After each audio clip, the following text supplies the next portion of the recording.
let's have a little bit of a palate cleanser, shall we? A little bit of an amuse-bouche for our Sunday afternoon. We've got a MAGA F around and find out edition involving a NewsMax host. NewsMax host John Glasgow, who for some reason was interviewing former Pennsylvania Senator Rick Santorum live on the air. I don't know.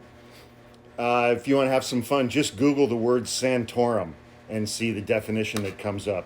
And also, if you really want to have some fun, Google Rick Santorum, man on dog. But don't do that at work. So John Glasgow is interviewing Rick Santorum live on the air, and he says, Senator, I looked at my 401k and I gasped in response to Trump's tariffs and what the stock market has done in response. He said, will Americans give Donald Trump a grace period during this period of time? Will they trust the plan? Which, trust the plan is an interesting phrase. If you know, you know.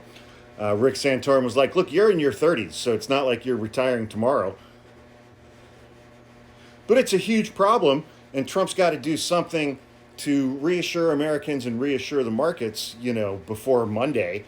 And Glasgow closed out the interview by saying that this is the boldest move by an American president and ever, which I would agree with.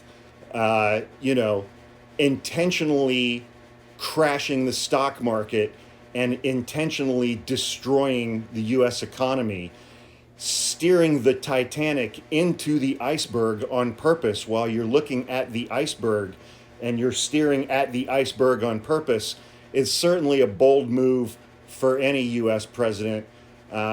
Fortunately, not even George W. Bush was this fucking stupid, but Donald Trump apparently is. And so, we, as we enter week 11 of Donald Trump's second term, we continue to be held hostage by people with room temperature IQs.